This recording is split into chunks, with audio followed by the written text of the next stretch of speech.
సాధారణంగా ఏ ప్రభుత్వం మారినా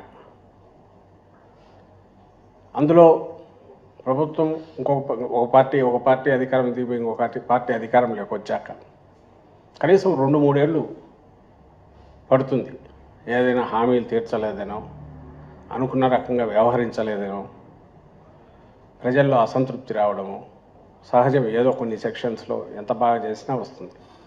కానీ ఏడాదిలోనే ఎంత వ్యతిరేకత ఈ కూటమి ప్రభుత్వం, చంద్రబాబు నాయుడు గారు ముఖ్యంగా, ఎందుకంటే దాని మొత్తం ఫేస్ అంతా ఆయన ముఖమే కనిపిస్తుంది. కూటమి అంటే కూడగట్టుకుంది వ్యతిరేకత, లేదా ఆయన మీద వ్యతిరేకత కూడగట్టుకుంది అనేది ఈరోజు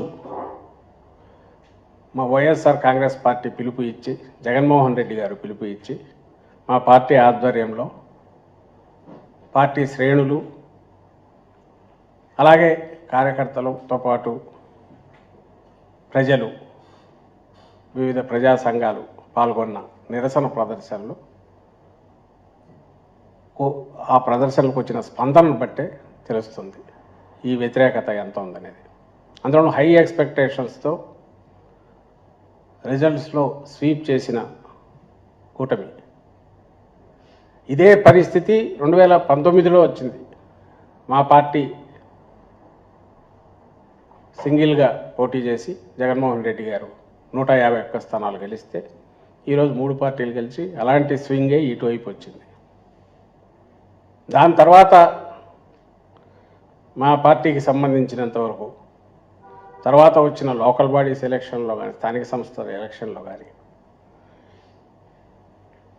లేదా ఇంకా ఎక్కడ ఏ సందర్భం వచ్చినా వస్తున్న విశేష స్పందన, ఒక పాజిటివ్ రెస్పాన్స్ ఒక ప్రభుత్వంలో ఉన్న పార్టీకి, అది దేనికి నిదర్శనం.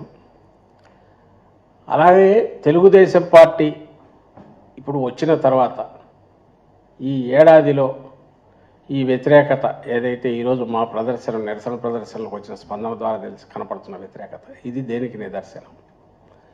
అలాగే 19లో జగన్మోహన్ రెడ్డి గారు అధికారం చేపట్టిన తర్వాత ల్యాండ్ స్లైడ్ విక్టరీతో తెలుగుదేశం పార్టీ కూకటి వేళ్లతో సహా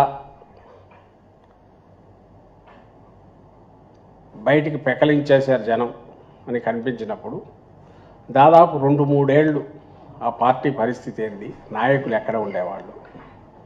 అలాగే 24లో కోలుకోలేని దెబ్బలాగా కనిపించిన మాకు సెట్బ్యాక్ ఏదైతే ఎన్నికల్లో వచ్చిందో, ఆ వారం తిరక్కముందే అప్పటి నుంచి ప్రజల్లో మమేకమై ఒక ప్రతిపక్షంగా, బాధ్యతాయుతమైన ప్రతిపక్షంగా వైఎస్ఆర్సీపీ ఎలా వ్యవహరించింది, ఇది దేనికి నిదర్శనం. నేను ఎందుకు అడుగుతున్నా అంటే కాంట్రాస్ట్ క్లియర్గా కనపడుతుంది. అధికారంలో ఉండడము, ప్రతిపక్షంలో కూర్చోవడము రాజకీయ పార్టీలకు సర్వసాధారణం. ఎల్లకాలం ఎవరూ ఉండలేరు, ఉండాలని కోరుకోవడం కూడా కరెక్ట్ కూడా కాదు. ఈ రెండు కలిస్తేనే ప్రజాస్వామ్యంలో ఒక సంపూర్ణత వస్తుంది, దానికి సర్కిల్ పూర్తి అవుతుంది. బాధ్యతలు మనం 5 ఏళ్ళు మనకిచ్చిన మ్యాండేట్ ఏ రకంగా మనం చేసినాము, దాని తర్వాత ప్రజల తీర్పు ఎట్లుంటుందనేది పక్కకు పెడితే మనం ఎట్లా చేశాము అని ఎవరికి వాళ్ళు ఆత్మ పరిశీలన చేసుకొని కరెక్షన్స్ చేసుకుంటూ మళ్ళీ పోవాల్సి ఉంటుంది. కానీ ప్రజల్లో ఉండడం అనేది ప్రధానమైన ప్రాతిపదిక. అధికారంలో రావడానికి కాదు, ఓ రాజకీయ పార్టీగా దాని ఉనికి నిలబడాలంటే ప్రజల్లో ఉండడం అనేది ప్రధానమైన ప్రాతిపదిక. ఆ ప్రాతిపదికను వైఎస్ జగన్మోహన్ రెడ్డి గారు కానీ, వైఎస్ఆర్ కాంగ్రెస్ పార్టీ కానీ రైట్ ఫ్రమ్ ఇన్సెప్షన్, పార్టీ పుట్టుక నుంచి, అంతకుముందు తన తండ్రి మరణం తర్వాత జగన్మోహన్ రెడ్డి గారు ప్రజల్లో అడుగు పెట్టినప్పటి నుంచి ఆ ప్రస్థానం అదే తరహాలో స్థిరంగా మరింత నిబద్ధతతో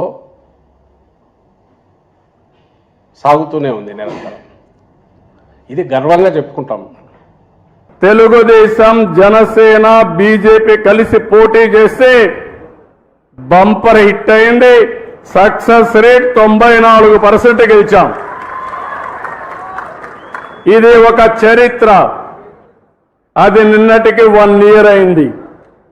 నిన్న 1 ఇయర్తో ఎప్పుడు కూడా జూన్ 4వ తారీఖు ఆంధ్ర రాష్ట్రం విధ్వంసం నుంచి ఏదైతే రాష్ట్ర పునర్నిర్మాణం వైపు ప్రయాణం ప్రారంభించాం, ఒక సంవత్సరంలో అనేక కార్యక్రమాలు మనం చేసుకొని ముందుకు పోతున్నాం.